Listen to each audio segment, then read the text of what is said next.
Mami kok jahat.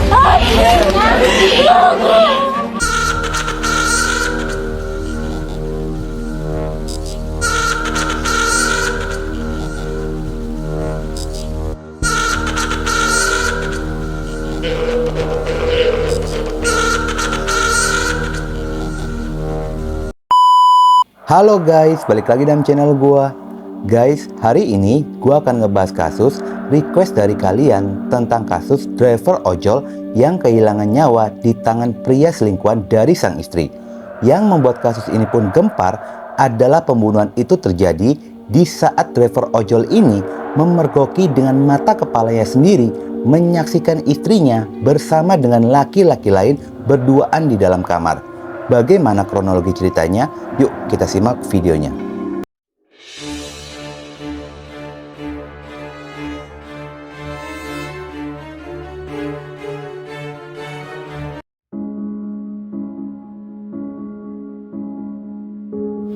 Kita berkenalan dengan seorang pria bernama Mas Surya Yusi Wadikya atau sering dipanggil Yusi. Pria berusia 33 tahun ini kelahiran Surabaya 24 Agustus 1989, warga Desa Sumberkalong, RT 21, RW 08, Kecamatan Wonosari, Kabupaten Bondowoso. Yusi menikah dengan seorang wanita yang bernama Indira Pagaswati dan telah dikaruniai 3 orang anak. Anak pertama Yusi masih duduk di bangku SMP, anak kedua duduk di bangku sekolah dasar, dan anak bungsunya masih balita. Yusi dan keluarga kecilnya mengontrak di sebuah rumah di Jalan Kolonel Sugiono, Gang Jambu, RT 10, RW 02, Kelurahan Pademangan, Kota Bondowoso. Sudah 1 tahun lamanya mereka tinggal di rumah kontrakan tersebut. Mereka hidup seperti keluarga pada umumnya. Bahkan tidak pernah terdengar sedikit pun adanya keributan di dalam rumah tangga mereka. Sehari-hari, Yusi berprofesi sebagai ojek online, mencari nafkah dengan mencari orderan di aplikasi ojek online untuk mencukupi kebutuhan keluarganya. Mulai dari pagi hingga malam hari, Yusi selalu bersemangat untuk bekerja demi keluarga. Yusi bisa dibilang memiliki cukup banyak teman dikarenakan sosoknya ini dikenal sangat baik, humoris, periang, dan sering bercanda ketika menunggu orderan bersama dengan teman-temannya ojek online. Sementara istrinya, Indira, yang pada saat itu ingin membantu memperbaiki perekonomian keluarga, dia pun sempat bekerja di sebuah pabrik kerupuk sekitar pada Januari 2022. Indira yang memiliki paras wajah yang cantik ini terbilang cukup aktif di dalam bersosial media. Terlebih sosial media yang pada saat itu memiliki fitur-fitur canggih yang membuat para wanita lebih percaya diri untuk menampilkan wajah dan tubuhnya di depan kamera. Dengan lenggak-lenggok badan dan senyum manis dari Indira, tidak sedikit pria yang sangat terpikat kepadanya. Dan pada akhirnya ada satu sosok pria yang menarik perhatian Indira, dan Indira pun merespon. Dari situlah mereka mulai berkomunikasi. Pada awalnya mereka hanya berbincang-bincang seperti biasa lewat chat di akun sosial media. Tapi seiring berjalannya waktu, ketertarikan satu sama lainnya pun akhirnya muncul dan mereka menjalin hubungan terlarang yang berjalan hampir 1 tahun lamanya.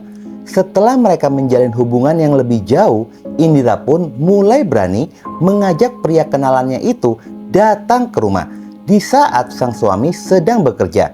Sejak itulah pria selingkuhannya mulai sering berkunjung ke rumah Indira. Hingga lambat laun mereka sering berkencan di rumah tersebut ketika suami dari Indira sedang bekerja. Saking seringnya pria itu datang, banyak tetangga yang melihat pria tersebut keluar masuk rumah Indira. Salah satu tetangga pun sempat menanyakan kepada Indira siapa sosok yang sering berkunjung ketika suaminya pergi bekerja. Indira hanya menjawab jika itu adalah kakaknya, dan tetangga itu pun percaya, tidak pernah menanyakan lagi. Sedangkan kepada anak-anaknya, pria ini sering membawakan makanan seperti buah salak Dikarenakan sering membawa buah salak, pria tersebut dipanggil oleh anak-anaknya Indira dengan sebutan Om Salak. Anak sulung korban yang usianya sudah mulai beranjak remaja sebenarnya sedikit mencurigai gelagat dari sang ibu. Tetapi dia memilih untuk diam dan tidak mau ikut campur atas apa yang dilakukan oleh ibunya. Namun ada kejadian mengerikan yang merenggut nyawa dari Yusi, membuat siapapun yang mengenalnya merasakan kehilangan. Kejadian itu bermula pada hari Rabu tanggal 30 November 2022. Entah apa yang terjadi kepada Yusi pada hari itu, Yusi memutuskan untuk pulang ke rumah dan beristirahat sejenak. Tetapi kehadirannya itu sangat tidak diinginkan oleh sang istri. Yusi yang sudah membayangkan ingin segera beristirahat di dalam kamarnya dan merebahkan tubuhnya di atas tempat tidur. Ketika membuka pintu kamar, Yusi sangat terkejut menyaksikan istri tercintanya sedang berkencan dengan laki-laki lain di tempat tidur yang biasa digunakan bercengkrama dengan sang istri. Pria itu dalam kondisi bertelanjang dada dan hanya memakai celana pendek saja.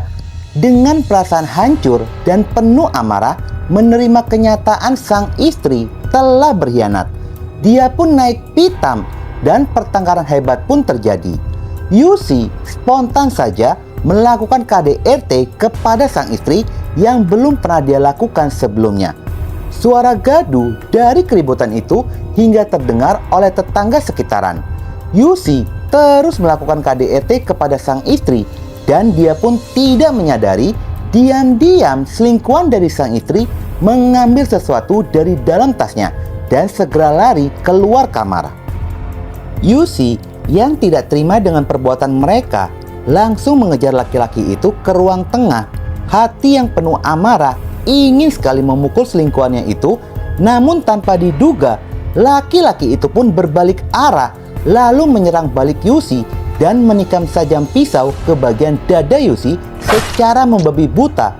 Kuatnya tikaman itu membuat Yusi terpental mundur 3 hingga 4 meter lalu tersungkur tidak berdaya di depan pintu kamar mandi.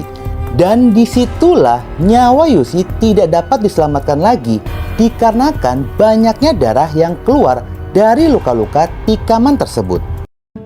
Melihat Yusi yang sudah terkapar, laki-laki itu pun segera pergi dengan tergesa-gesa.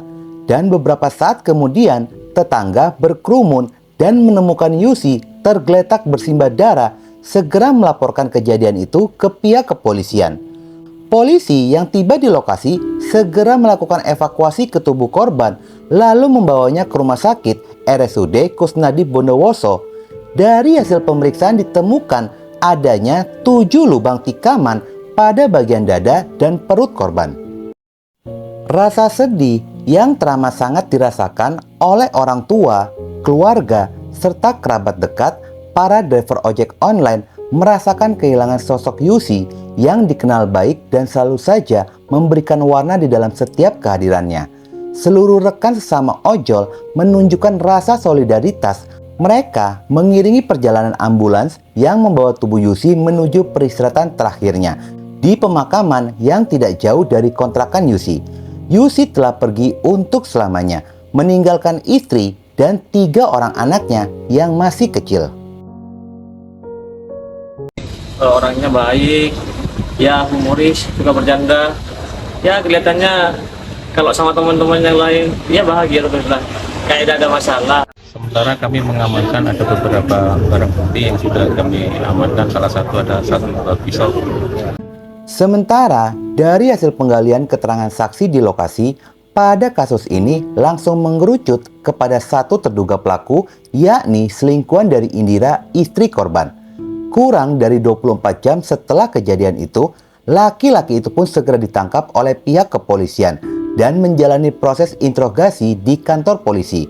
Diketahui pria itu bernama Budi Hartono, berusia 31 tahun. Dia merupakan seorang duda asal desa Wonosari Bondowoso. Pelaku Budi ini berprofesi sebagai tukang buah di sekitaran rumah korban. Tersangka ini ditemukan oleh suaminya atas nama korban, saudara Y, sedang ada di rumah kontrakannya. Lalu terjadilah perang mulut dan cekcok. Berapa lama kamu berhubungan dengan istri korban? Sampai sekitar Sampai setahun. Kalau sama istrinya? sama istri kenal di sosmed. Motif pada pembunuhan ini, pelaku mengaku tidak tega melihat perempuan yang dia sayangi berteriak-teriak kesakitan disakiti oleh korban. Ketika korban dan istrinya sedang bertengkar, pada awalnya sajam itu berada di dalam tas, lalu dia mengambilnya untuk berjaga diri. Pelaku mengaku jika pembunuhan itu tidak direncanakan, dilakukan secara spontan lantaran menyadari korban datang menghampirinya. Sajam pisau itu dikeluarkan lalu berbalik dan menyerang korban hingga menikam korban sebanyak 7 tikaman.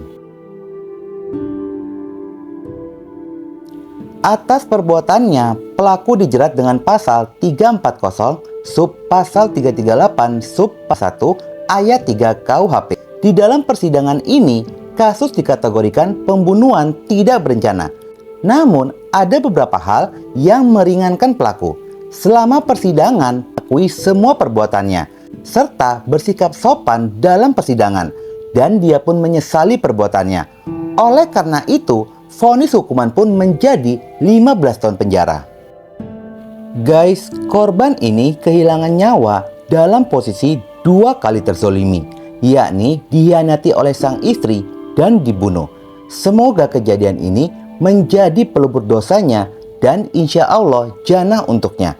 Mirisnya baru diketahui jika istrinya sedang hamil anak keempat, namun tidak dijelaskan secara rinci apakah itu anak suaminya atau selingkuhannya. Kalau kita melihat secara objektif dalam setiap kejadian perselingkuhan, tidak bisa disalahkan satu pihak saja, tetapi dua-duanya pun salah.